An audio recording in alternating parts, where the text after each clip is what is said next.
It's no news that Terence Crawford has kicked off a mini training camp ahead of his September fight against Canelo Alvarez, shortly after recovering from injury.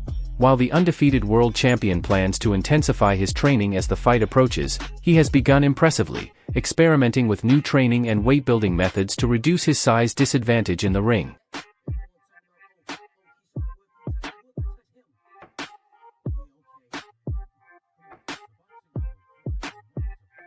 The potential September clash between Canelo Alvarez and Terence Crawford could be one of the most intriguing fights of the past decade. The year 2025 kicked off with a wave of excitement for boxing fans, thanks to several long-awaited matchups expected over the next 12 months, one of which is Canelo vs. Crawford. According to EssentiallySports.com, Arab Sheikh Turki Al-Sheikh deserves full credit if the fight materializes, as he reportedly met with Canelo recently to discuss business and a multi-million-dollar deal to secure rights to the Mexican's upcoming bouts. That's right, Cam. Run up, Cam. That's right. On the toes, on the toes, on the toes. There you go, on the toes. Al-Sheikh and Canelo have reportedly reached an agreement to stage the fight against Crawford in mid-December as part of Mexico's Independence Day celebrations. However, the main concern isn't the fight itself, but the weight difference between the two fighters. Several boxing experts and former world champions, including Mike Tyson, are questioning how the southpaw from Alabama will handle facing Canelo, who competes 2 weight classes above him with a 14-pound difference.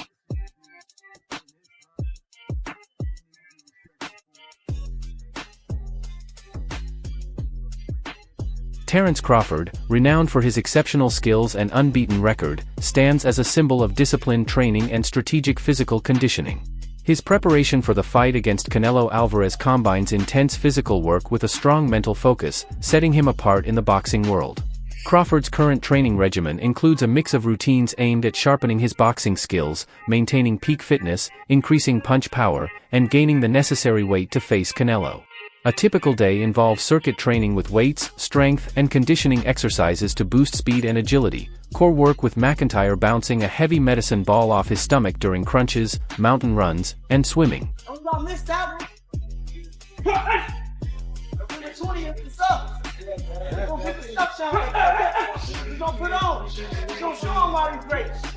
We're gonna show them. Terence Crawford is particularly fond of swimming for cardio training, often swimming for 30 minutes to an hour each night. It's a non-impact exercise that's gentle on the joints and aids in recovery and muscle regeneration. Since it's not natural for him, he has to push himself harder, making it a unique form of cardio compared to running, and it greatly benefits his endurance. After swimming, Crawford transitions to boxing training, where he consistently works to sharpen both his offensive and defensive skills. This is especially evident during pad work, where his ability to switch seamlessly between stances sets him apart in the ring.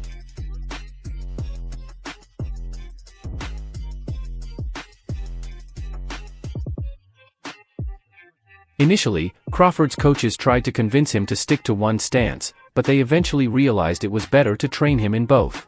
He still practices this dual stance approach today. Like most fighters, Crawford has relied on sparring to sharpen his skills, especially early in his career. He was so impressive that even top boxers like Timothy Bradley took notice. Today, Crawford is regarded as one of the best in the world, and other fighters now come to him for sparring, though they rarely win, given his skill level. Despite being naturally right-handed, Crawford is equally effective fighting from the left.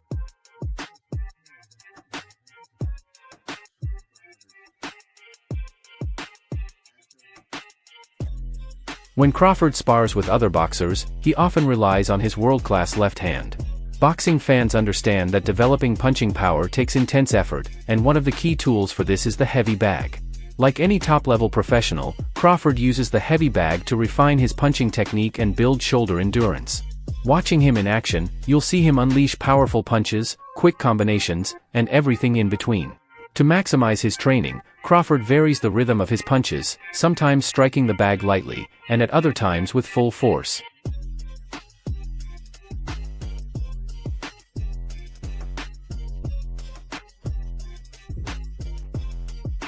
This common exercise helps Crawford enhance his overall boxing skills. He has worked with his coaches for most of his life, and one of the key aspects of his training is pad work. During these sessions, the focus isn't on speed or power, but on technique and tactics through various offensive and defensive scenarios. Crawford and his coaches also use training tools like reaction noodles and a punch shield to sharpen movement and precision. He is also a phenomenal shadow boxer, known for his ability to remain calm and adapt to different situations in the ring. Crawford excels at throwing both offensive and defensive punches with ease, but his strengths go beyond technique. He's also mentally tough, often training in difficult conditions to push his limits. Outside of that, he shadowboxes with light 2 kg dumbbells to build strength while maintaining speed and fluidity, allowing him to hit hard without sacrificing agility. Always focused on improvement, Crawford works on his accuracy and timing using the double-end bag, a tool that helps him refine his footwork and head movement, both essential skills in the boxing ring.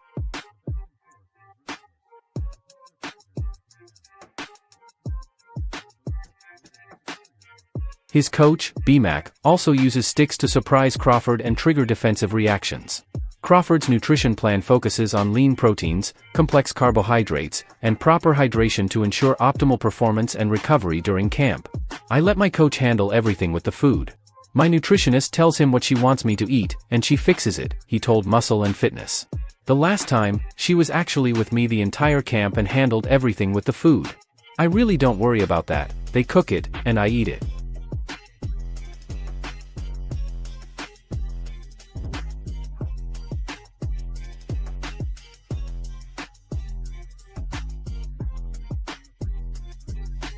Mikey Garcia, the younger brother of Ring Magazine's Manager of the Year winner Robert Garcia, was one of the skeptics. The former featherweight, super featherweight, lightweight, and super lightweight champion told Fight Hub TV that he didn't fully support the fight, despite its popularity among boxing fans. "I'm not a big fan of that fight," Garcia said, pointing to the weight difference between the Mexican and the American, and recalling how Crawford struggled against Israel Madrimov after moving up to 154 pounds, 3 weight classes above his comfort zone. Right, there are too many weight classes to look apart. And although the skills, Crawford is one of the best fighters that I've seen. Now, despite Crawford's seemingly superior skills, Garcia believes the size difference would be the deciding factor in a potential matchup. The Mexican fighter's power and size, he argues, would likely give him the edge. "That's why I'm not a fan of that fight," Garcia said. "I think Crawford has accomplished everything he needed to from 140 to 147, and now 154 is already a big jump for him." He added that if Crawford truly wants to challenge himself, he could aim for an undisputed fight in his current division. However, Garcia acknowledged the issue: there's no money in that. While he admits a Canelo vs. Crawford fight would generate huge revenue, as a boxing fan, Garcia would rather see Canelo face opponents in his own weight class or higher, such as David Benavidez or a rematch with Dimitri Bivol. It's, fighting at 168. Crawford just moved up to 154, and he had some trouble with that in that fight. Now, where do you plan on going? 164, 65, 66? He wanted to challenge himself by going up to 175 again and testing himself against those fighters, not a smaller guy moving up in weight, Garcia explained. As the long-anticipated showdown between Terence Crawford and Canelo Alvarez continues to spark excitement and debate within the boxing community, more professionals are weighing in.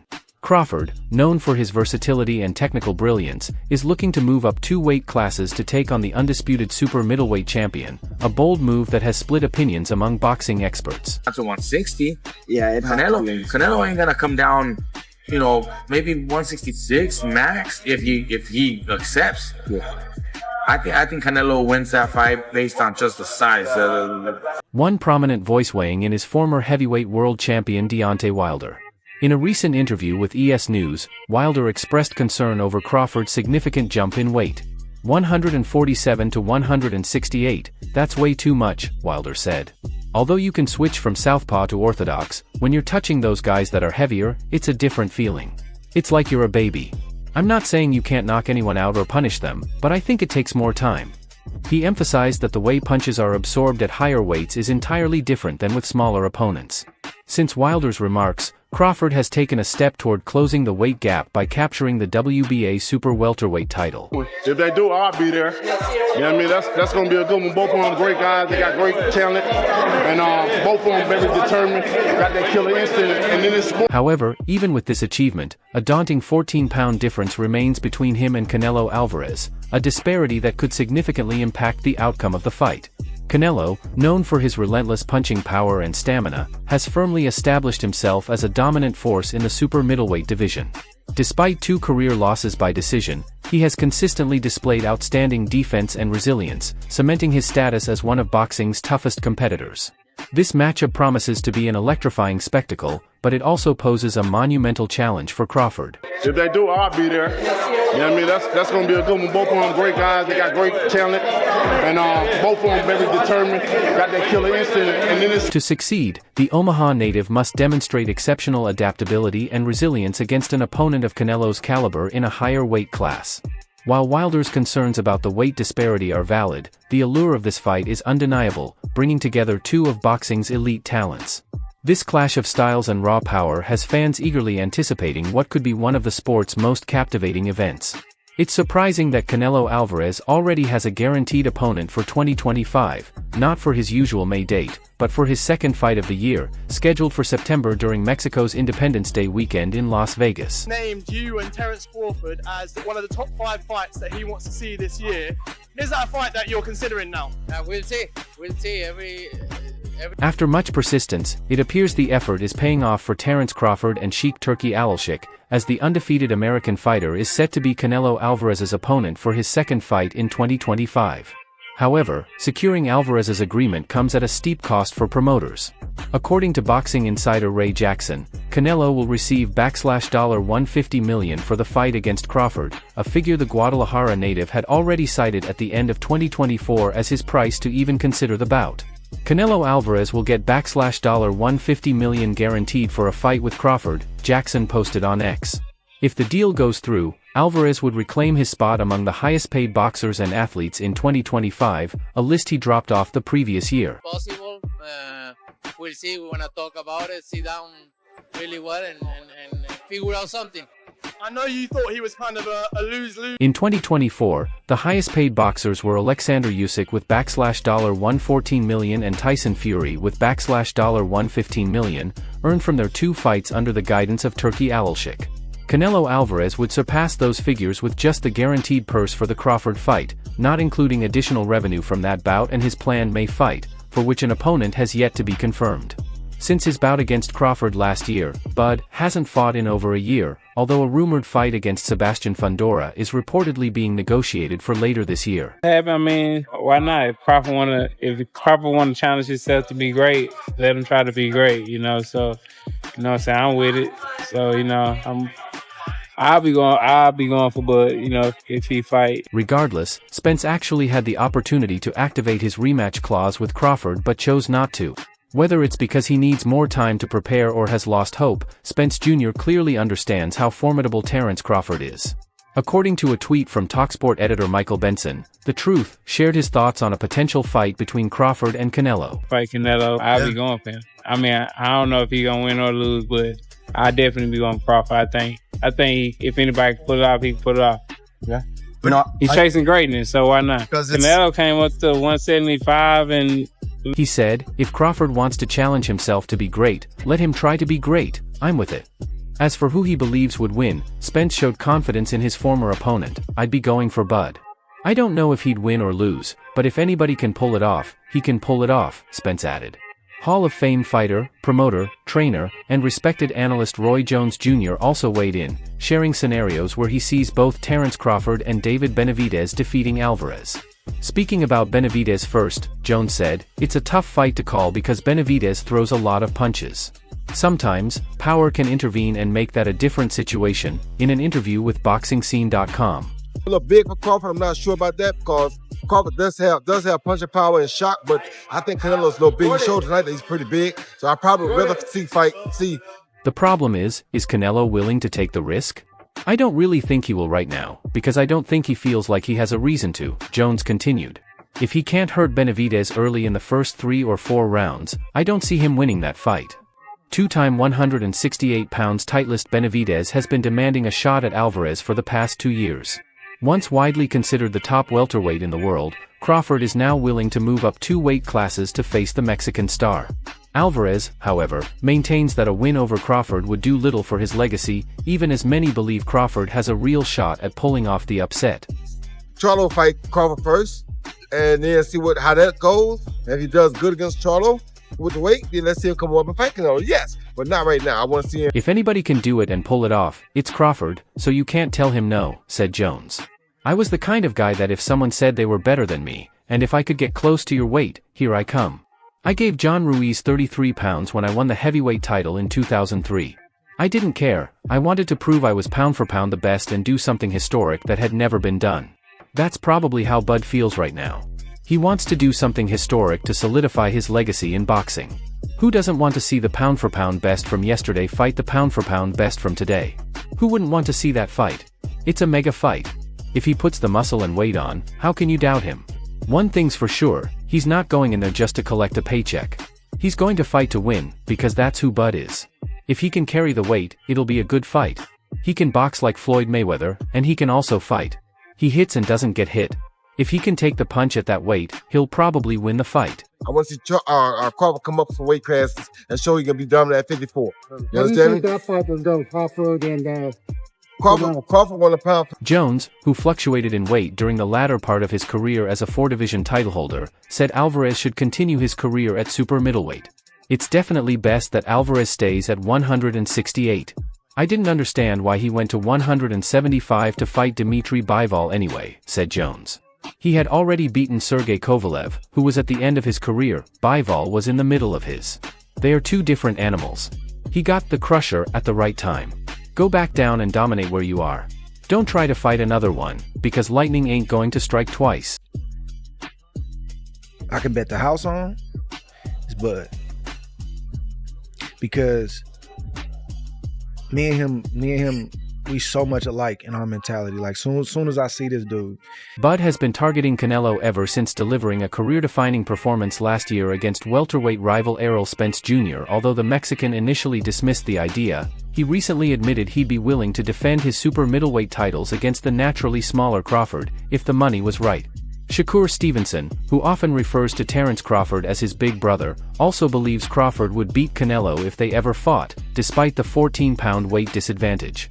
Unlike Charlo, however, Canelo maintains he has no real interest in fighting Crawford due to the size difference. they're not able to walk through me. Honestly, if anybody could jump up in weight classes and do it, it's Terence Crawford. I don't know nobody who is mentally as strong as Terence Crawford. So, however, Stevenson doesn't see the size difference as a problem for the pound-for-pound king. The former 2-division world champion insists that skills win fights, not size, and believes Bud has the tools to trouble Canelo with his southpaw stance, sharp movement, and solid fundamentals. And that's all for now. For the latest updates on boxing news, moments, events, and action, stay connected by subscribing to our YouTube channel, and don't forget to turn on notifications so you never miss quality content like this. Until next time, peace out.